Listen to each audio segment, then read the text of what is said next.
have been telling you so many times over the recent weeks as I get up here and we step onto the highway and get to our next destination that I was so excited because this is one of my favorite stories. And this morning I am here to tell you this is not one of my favorite stories. This morning, we're going to be in the book of Job. My heart is actually kind of heavy. This is a very tender and difficult subject matter to go over. And so I'm going to start it a little bit differently. Do we have baseball fans in the house? Yeah, we got baseball fans in the house. Everybody has their favorite teams, but let me ask you something. Have you ever thought that life sometimes resembles the idea of stepping into the batter's box, getting up to bat? Anybody ever thought about that? You step into that batter's box, okay, so now you're in life. Now the pitcher's going to throw pitches, just like life throws things at us. There's fastballs, there's curveballs, there's screwballs, there's change-ups. You never really know what's coming. A lot of times, today's MLB has so many ways that they analyze and break down these pitchers, and catchers study things like crazy on batters, and everybody's trying to analyze everything to know what's coming. But it's so difficult still to do that when it comes to life. It's hard to be able to break down and know what's coming in life. We can't always control that process. But sometimes we ask a specific question when we deal with that. Anyone ever just kind of thrown your hands up, looked up to heaven and gone, why? Why? Why? That's our key word this morning. Kind of makes sense. Our key word is why. And the more extended version of that question that we ask, even though that question is one word, there's a greater question involved in that. Why could a loving, good, all-powerful God allow innocent people to suffer? That's how we get the theme from the book of Job. And the theme is that bad things do happen to good people. Unfortunately, it's the truth. And we all struggle with this. We look at the history of the world. We look at the present situations around us, or even look through our life experiences, and it's so easy under the idea of the problem of pain for us to just go, why?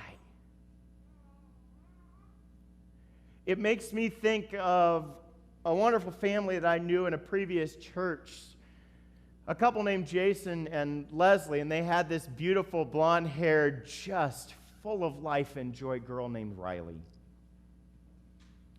And Riley would be known in worship services for being the kid you'd look over and Leslie or Jason would have her in their arms and the worship music would be going, people would be singing, and Riley would have her eyes closed, her head back, and her hands up at 3 years old. But one afternoon they were at a family's house and they lost track of Riley in the backyard where they're all at, and they weren't sure where she went. So they went searching for her, and they're calling for her, and they walked out to the front side of the house, only to discover that Riley had fallen into the small 3.5-foot deep decorative pond that was in the front of the house. And it was too late by the time they got to her. Riley had drowned in that 3.5 feet of water. Their only child, the one they'd prayed for and struggled to get for years, and now gone. Why would a good, loving, all-powerful God allow innocent people to suffer? And though he struggled with this too, for some reason Job came up with another point of view. He was able to attack this from a different angle. It's weird. And our key verse this morning is from chapter 13, verse 15, and this is what Job said: though he slay me, yet I will trust him. Though he slay me, yet I will trust him. And I just think about Riley's story, and I think about Jason and Leslie, and I'm thinking to myself, I just don't see them in that situation being able to say what Job said. Somehow he comes to a different directive and a different point of view on the idea of innocent people suffering. You know, Job's been recognized as one of the most amazing literary writings in all of history. G.K. Chesterton described it this way. He said, the Iliad is a great book because all of life is a battle. And the Odyssey, well, that's a great book because all of life is a journey. And the book of Job is also that way because all life is a riddle. Job is a terrifying, mysterious, harrowing, and haunting 42-chapter story of a good, godly, righteous, and blameless man who loses everything around him, yet somehow remains entirely devoted to God, even when it doesn't seem fair.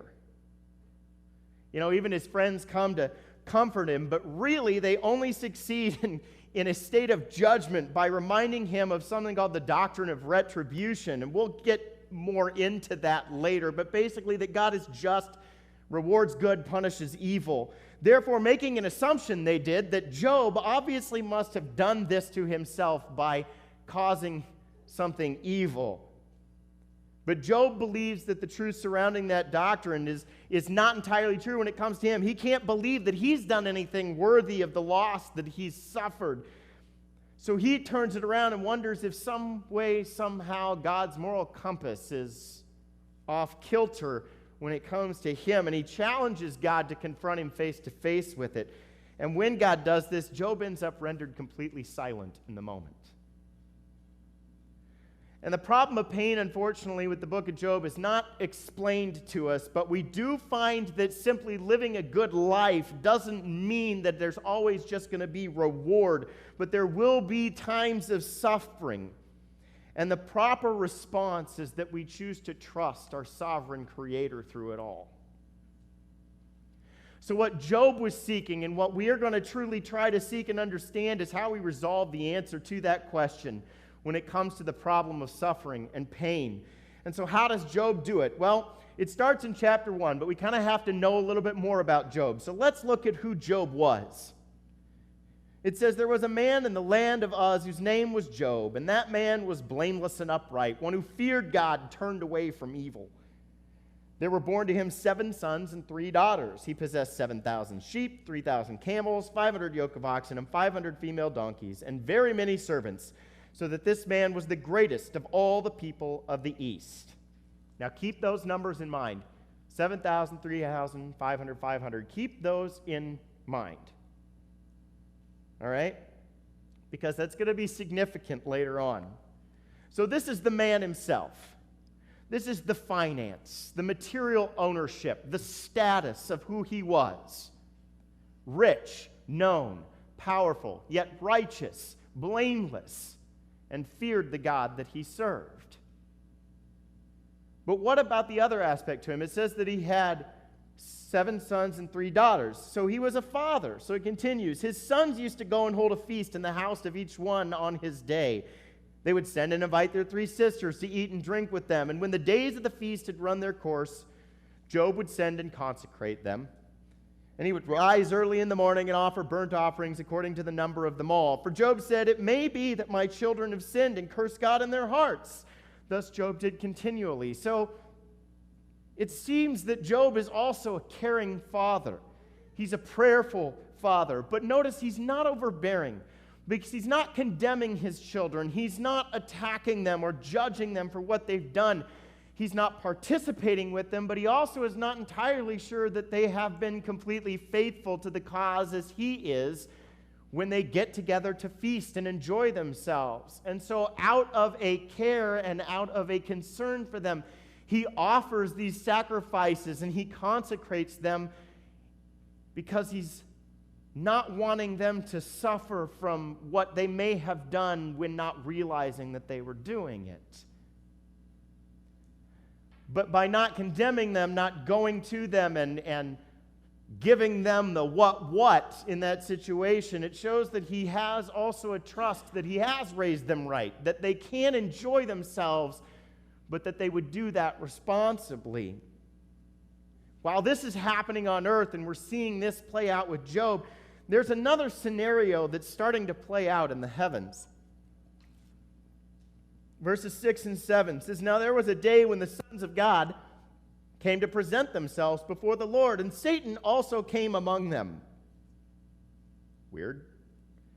And the Lord said to Satan, "From where have you come?" Satan answered the Lord and said, "From going to and fro on the earth and walking up and down on it." Okay, first things first. Why is God letting Satan be there? I don't get this. And that question, honestly, it escapes me. To answer that question, your guess is as good as mine. I may have some theories, not going to dive into that this morning because that's really not the point. It's not the presence really right now that stands out here. It's his response to God when God realizes he's present and addresses him. His response from going to and fro on the earth and walking up and down on it. It's like a disrespectful teenager responding to their parent when they get home late at night. It's vague. It's disrespectful. It's dishonoring. Where have you been? Oh, here and there. I've been out. What were you doing? Chilling. It's ridiculous. I mean, that's what Satan's doing. God's going, where you been? Oh, just been hanging with the homies, doing my thing. What? The disrespect that comes from this is ridiculous. But being that Satan's there, it's like God goes, you know what? If you're going to be present, I'm going to prove myself over you again. I'm going to give you another shot, another example here of why I am God and you are not, even though you believe you're on par. So he decides to lay the cards on the table. So he asks Satan, hey, while you're here, I'm just curious. You ever taken a look at Job? You ever considered my servant down there? He's pretty amazing, he's blameless. He fears me. He's righteous. He does what's right. He takes care of his kids. Come on. Does it get any better than that? And Satan looks at this as an opportunity for a challenge. I don't know why. I just don't get it. This book is another great example of me just not comprehending the mind of the devil. Then Satan answered the Lord and said, "Does Job fear God for no reason? Have you not put a hedge around him and his house and all that he owns? You've blessed the work of his hands. But stretch out your hand and touch all that he has. He'll curse you to your face." Satan right here, he shows his state of belief in this process. He opens up a whole new picture of his belief when it comes to God. For Job and for us, what he's saying is, don't you realize it's all about what you give them that determines their response to you? It's how you treat them. It's what you give them. It's how they get to live life. If you bless them with everything, of course they're going to serve you. But turn that around, man, and they're going to just jump you like everybody else. It's never just a free-based system of honor and service. No. We require payment in order to be good. And God willingly accepts this challenge because he's got faith in Job. He's got faith in his man who's proved himself through everything. So he tells Satan, all right, go ahead, do as you wish, but do not lay a hand on Job himself. You're not allowed to lay a hand on him. Go ahead, do whatever you want around him, but don't touch him. And so we see the structure of the book unfold. This prologue idea of the disasters that Job goes through, and then this poetic aspect of Job's debates with his friends, and then the epilogue closing where the deliverance happens from everything that has befalled him. And it's almost like a play, and it's broken down into these 3 different acts. And the first act has 5 major scenes in it. We're on earth, which we saw, and then we go up to heaven to the challenge, and then we go back to earth to see how it plays out, then back up to heaven to the return, and then once again back to earth. And we see these disasters play out on Job, and we're currently in that middle scene, back on earth. And 4 major catastrophes befall him. There are 2 human-based actions, but then there's 2 that aren't human-based. They're what we'll define as acts of God. Maybe you'd say natural disasters, but they happen by acts of God. So catastrophe 1 is a human attack. In verse 13 through 15, there came a messenger to Job. The oxen were plowing, and donkeys were feeding beside him. And the Sabeans fell upon them and took them and struck down the servants with the edge of the sword, and I alone have escaped to tell you. The donkeys and the oxen, gone. And then in verse 16, a verse later, the natural disaster, the act of God, while he was yet speaking, another said, the fire of God fell from heaven and burned up the sheep and the servants and consumed them, and I alone have escaped to tell you. There go the sheep, more servants. By an act of God. Catastrophe 3, verse 17, while he was yet speaking. I can't imagine what these servants are thinking. There came another and said, the Chaldeans formed 3 groups, made a raid on the camels and took them and struck down the servants with the edge of the sword. And I alone have escaped to tell you. Each time we've got one survivor to go and report. And these primarily relate, these first 3 catastrophes, you see the status, the ownership, the financial aspect of Job's life, his belongings. You see the material avenues begin to dissipate and disappear. And you wonder if the 3 servants that came to him thought, as they heard each other's story play out, well, I mean, now you've lost everything you own, man. I mean, it can't get any worse. And Satan goes, let me turn up the volume. While he was yet speaking, there came another and said, your sons and daughters were eating and drinking wine in their oldest brother's house, and behold, a great wind came across the wilderness and struck the 4 corners of the house. It fell upon the young people, and they are dead, and I alone have escaped to tell you.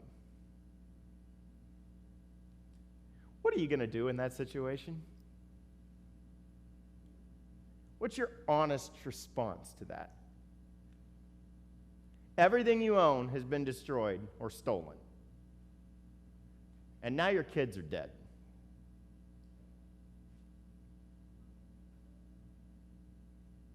Here's Job's response. Job arose, tore his robe, shaved his head, fell on the ground, and worshipped. He said, naked I came from my mother's womb, and naked shall I return. The Lord gave, and the Lord has taken away. Blessed be the name of the Lord. In all this, Job did not sin or charge God with wrong.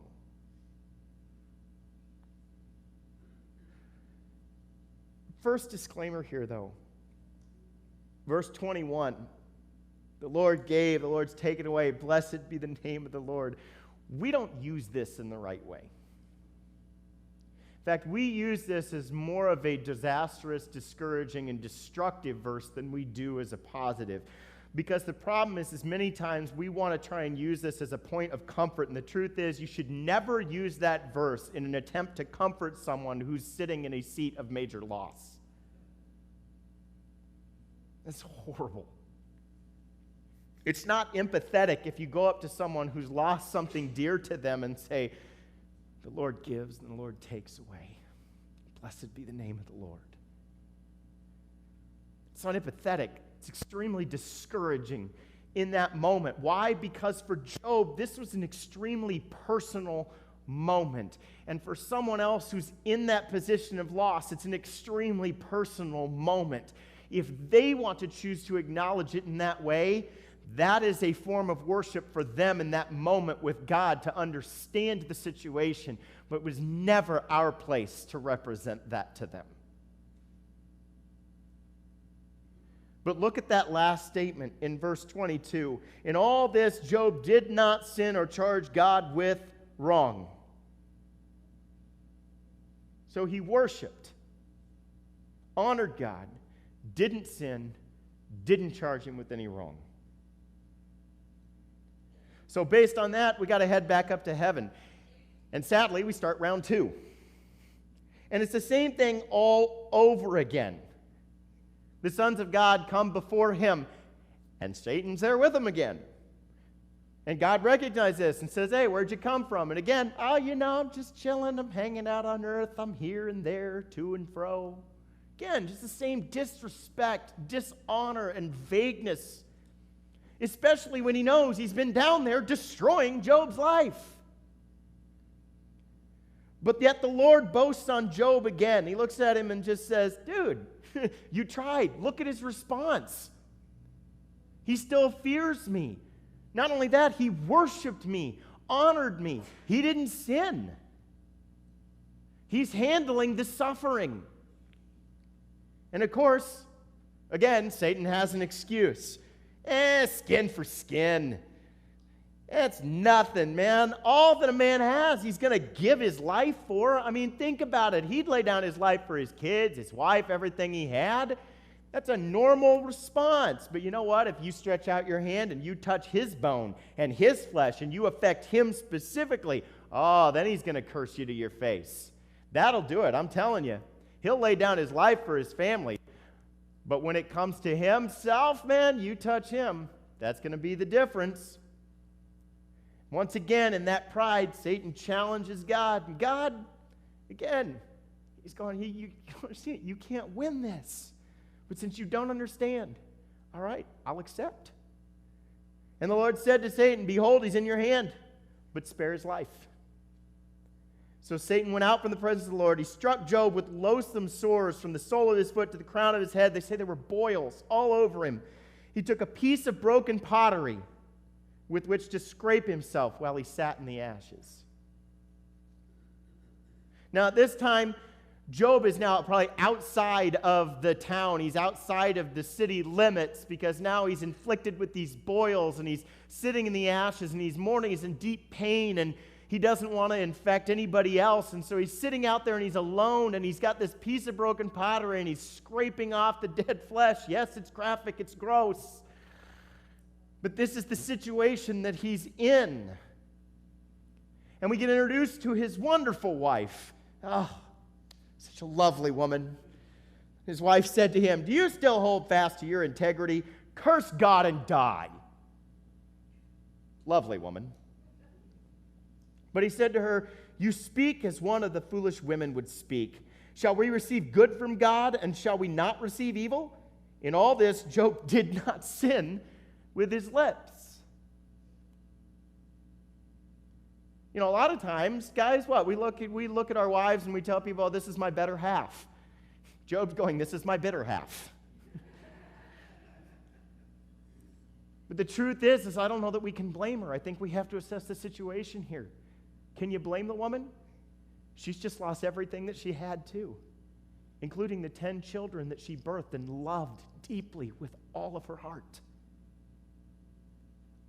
I think Job's wife is a great representation of what a normal response to the situation is. I think Job's wife is us. Job is what we should be. Job, that man is an angel. He's a saint. He's unreal.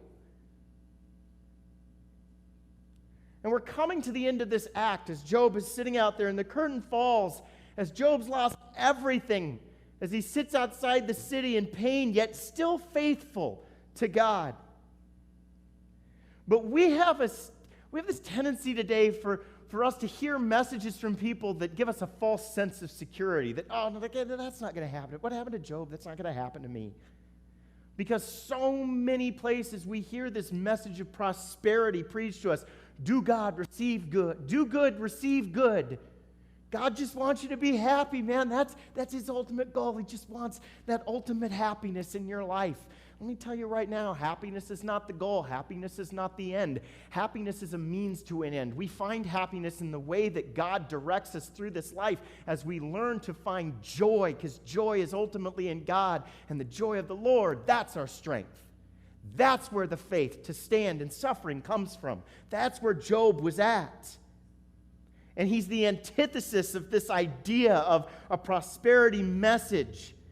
And he does that while he might have very well been the most faithful and God-fearing person on the earth at that time. So instead of a false sense that so many may teach today, it's inevitable that bad things do happen to good people.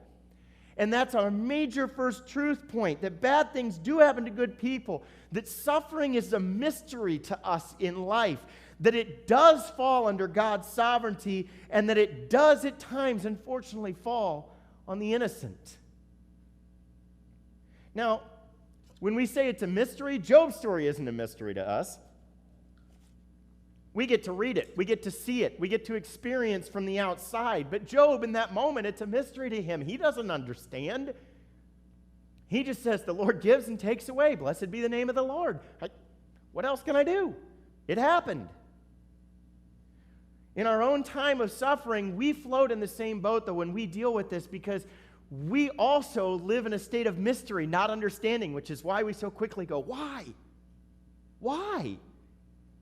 We especially don't see in that moment or acknowledge in that moment the sovereignty of God in it. But that's just it. We look at Job and we say this. We go, what do you mean the sovereignty of God? Satan's the one that caused it. He's the one that made all of that happen. How can you say that the sovereignty of God is involved in this when Satan's the one making all of it happen? Well, here's my question. Yes, he may have been the cause, but was it possible for Satan to do that without first receiving the permission of God, God's allowance to let it happen? This all-powerful, loving, good God, do you think that Satan could just go do what he wanted without God releasing him the ability to do so? It's a question to ponder. And in that position, that's where we start to question even more. How can I truly love and serve a God who's going to allow such things to happen? Jason and Leslie could have easily said, I'm not going back to church. God's dead to me. He took my 3-year-old innocent child. But consider this. Would you rather have the other guy in charge? Or would you rather have no one in charge at all? Unfortunately, when it comes to innocence, it happens. It happens to people who don't deserve it, like Riley. And, when this happens to us or it happens to people we love, we want support and we want to give support, right? So we move into a new act in this story. We move forward, and suddenly we discover that Job's 3 main friends have traveled from afar to surround him, and they want to be there to help him and support him.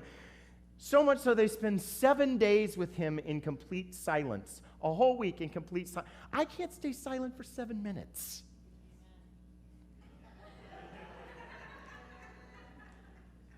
Should have seen that coming.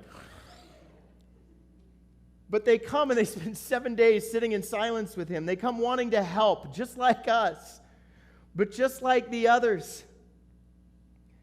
Job's friends think they know the answers. Eliphaz, he believes that the answer lies in the tradition of things. That idea of retribution.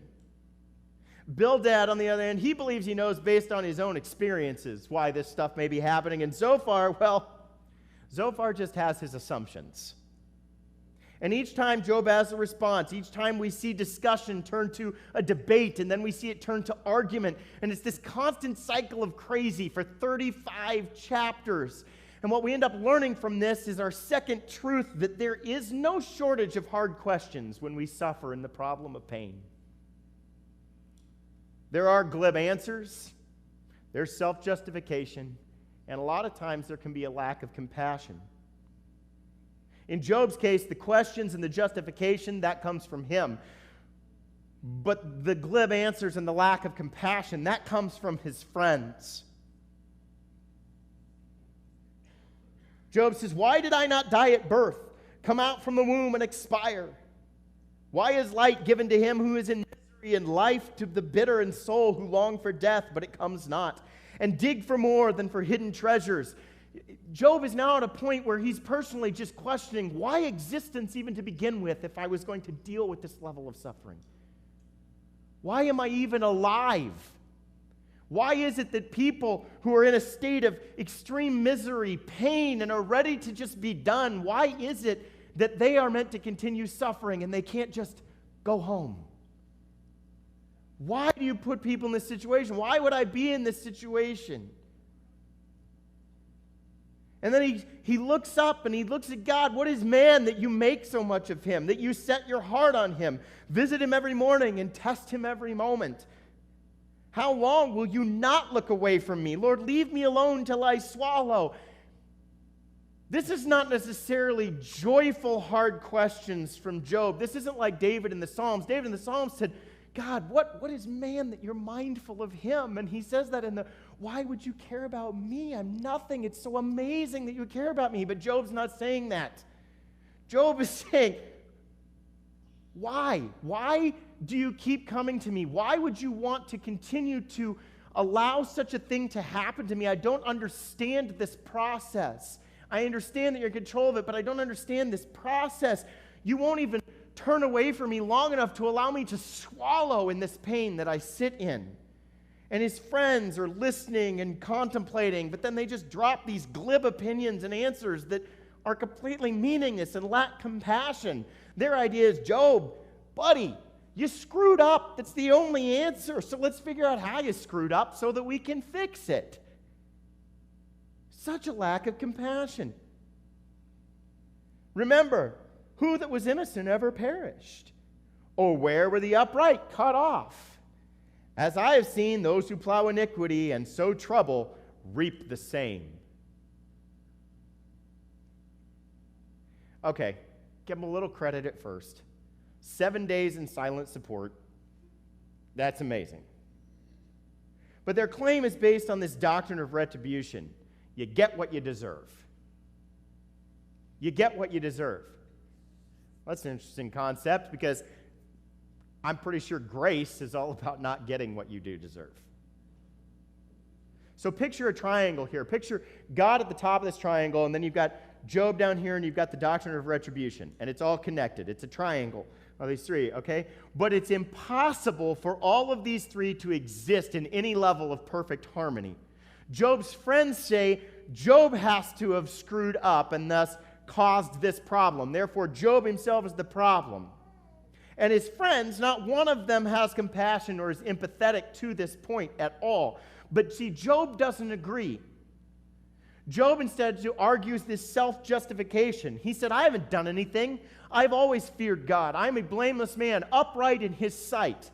It's not me. I haven't done anything. So now he's starting to get shorter with God because now he's saying, God, it must have been you. I asked those hard questions why all this is happening. There must be some sort of moral compass off with you. Well, that doesn't make sense either because we see it, we know it. God is righteous. We read how Job is righteous.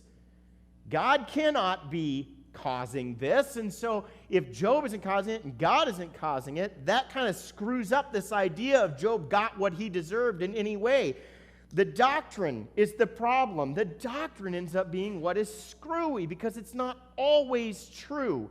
Generally, yes, there is a general truth to that. Think about this. Compare two kids. You've got two brothers, both raised in the same household. One chooses to be a rule follower, gets straight A's, works hard, is going to move toward a career. The other one rebels, drops out of school, doesn't get a job, ends up in drugs. Those decisions, okay, generally true. One is going to end up probably in a good place. One's not going to end up in a place that he thought he was ever going to be. So generally speaking, yes, the doctrine can be true. But also, it's going to turn out to be ultimately true in finality. This is the idea of salvation in Jesus. We're going to stand before the throne of judgment. He's going to separate the sheep and the goats. There's going to be those that chose to say, yes, I want Jesus, and they followed him with their life, and they'll spend eternity with him. And there's going to be those that thought that they did, and they didn't, and they're going to be eternally separated from God. In finality, yes, the doctrine is true. But universally, it is not true. Look at Riley. I don't think anybody's going to say that that 3-year-old child did something to deserve that. Or Stephen Curtis Chapman, whose young adopted daughter was so excited that her brother Will Franklin was coming home after a week away. And Will pulled into their driveway and she headed out and he didn't see her as he came around that corner. And he hit her. And she died. You can't tell me that somehow they'd done something to deserve that. We come to the end of the act, and now we're kind of in a situation where the lack of compassion, the glib answers from the friends have driven Job to a point where now He's not angry, per se, at God. He's not lashing out at God, but he is finally questioning. He's finally at that point of asking the hard questions. And so we need God to show up. We desperately need God to show up. We need him to present himself, and we need him to answer this, to take care of this. And thank the Lord, he does. And what we learn is this, that when bad things happen to good people will learn to trust God. Because that retribution is true generally and will be finally, but not universally. And when we suffer, we learn not to trust in the retribution, but we trust in the sovereign Creator, the sovereignty of God in that suffering. And Job is now demanding. He's at that end. And so he lays the accusation on the table because God has come to discuss this with him. Then the Lord answered Job out of the whirlwind, and he said, "Who is it that darkens counsel by my words without knowledge? Dress for action like a man. I'll question you, and you make it known to me." God says, hey, you want to question me? You're ignorant. Let's try again. You think you understand that doctrine. You think you understand how this works. Somehow it's my moral compass that's disjointed now and messed up. God calls out his ignorance, but he also then calls out the arrogance in the moment. And he turns the tables, and he reverses everything on him to remind him of his place. Where were you when I laid the foundation of the earth? Tell me if you have understanding. Who determined its measurements? Surely you know. Or who stretched the line upon it? On what were its bases sunk? Or who laid its cornerstone when the morning stars sang together and all the sons of God shouted for joy?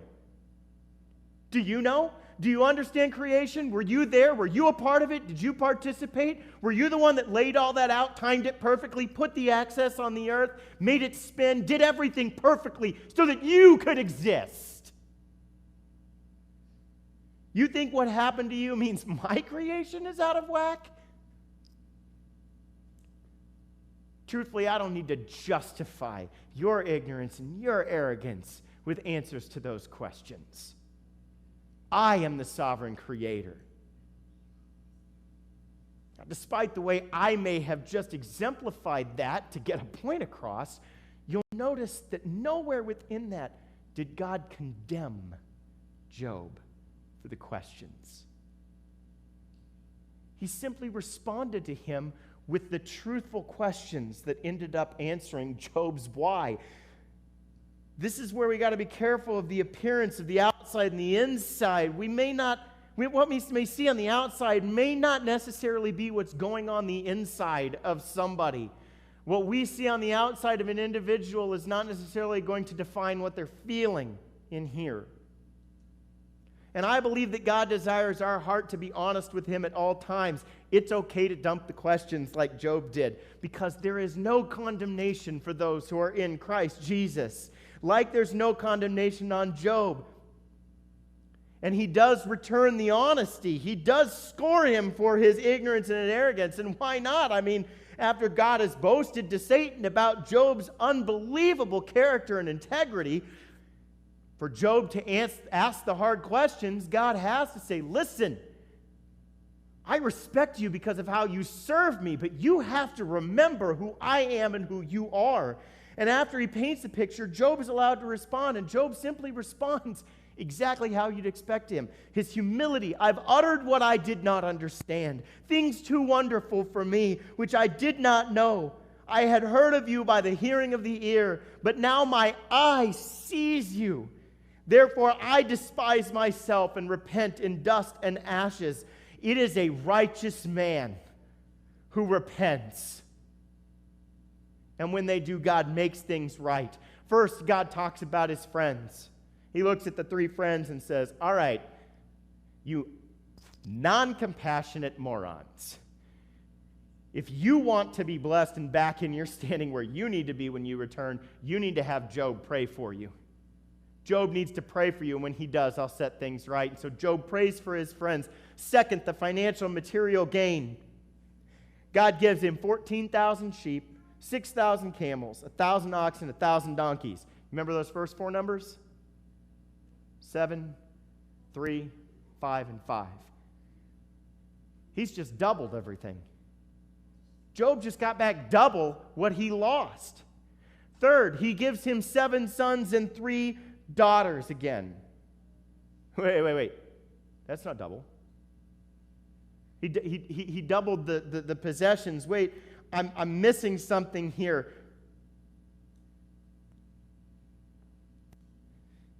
Job was a good father. Job prayed for his kids. He cared about his kids. This is God giving a picture of heaven. He said, Job, you have 20 kids. The other 10 are still alive. I got them. They're with me because you're a good father. It's still a reward, my son. Finally, Job had lived 70 years to that point, and God gave him 140 more. See, Job discovered joy in suffering. Not because he got answers to the questions, but because he received God himself anew. You remember in James, how James starts out his book, count it pure joy, my brothers, when you face trials of many kinds, because we know that the testing of your faith, it produces perseverance, and when perseverance has run its course and had its full effect, you will be made perfect, lacking in nothing. The reason that we count it joy in that trial is because we know that what we're going to see through that is not answers to why we're suffering, but we're going to see God himself and how he is going to take care of the situation. Job has learned that he can now always trust God no matter what.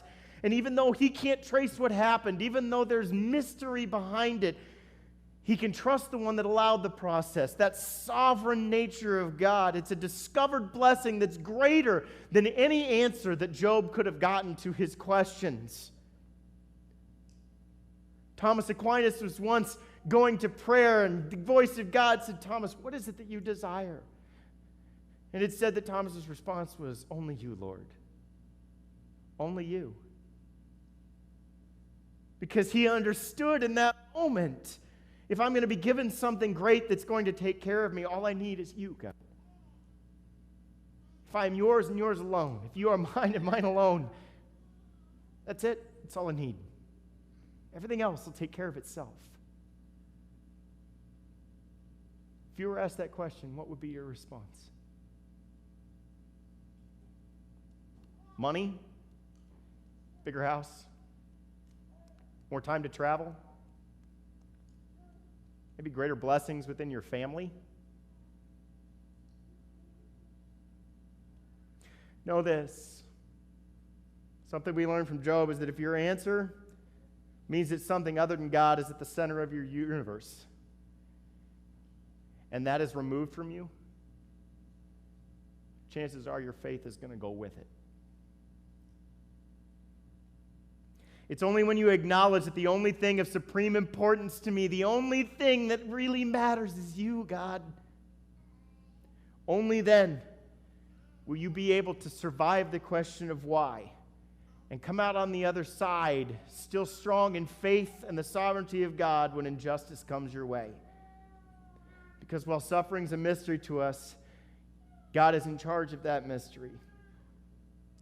God gives us himself so that no matter the circumstances, we can trust in God our Savior. Let's pray.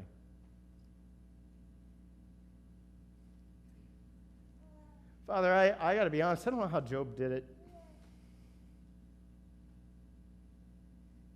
Because I know that in my life, when I've had situations like that occur, I know my first response is, why? Why would you let this happen? Why would you take that? Why would you do that? Why would that be lost? There's times when I've done that when it's happened to other people around me, people I love, and I want to look at you and say, why? Why would you take that from them? That wasn't right. It's not fair. And Father, I hear your voice and you remind us of who you are, but then you remind us, fair? Do you not realize I gave my only son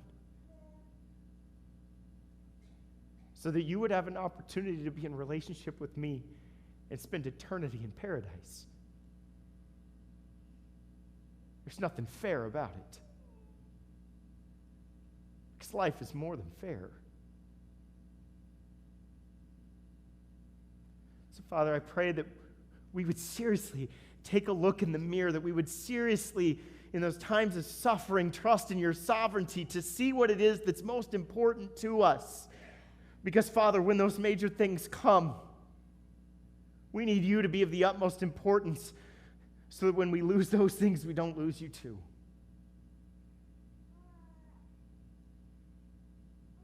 So, Father, strengthen us to seek you each and every day so that when the question of why wants to escape our lips, we don't question in fear and ignorance and arrogance, but that we come in humility and faith, seeking your comfort and peace, and persevere through the trials. Thank you for always taking care of us no matter what. We are so undeserving. Pray all this in your name, Jesus.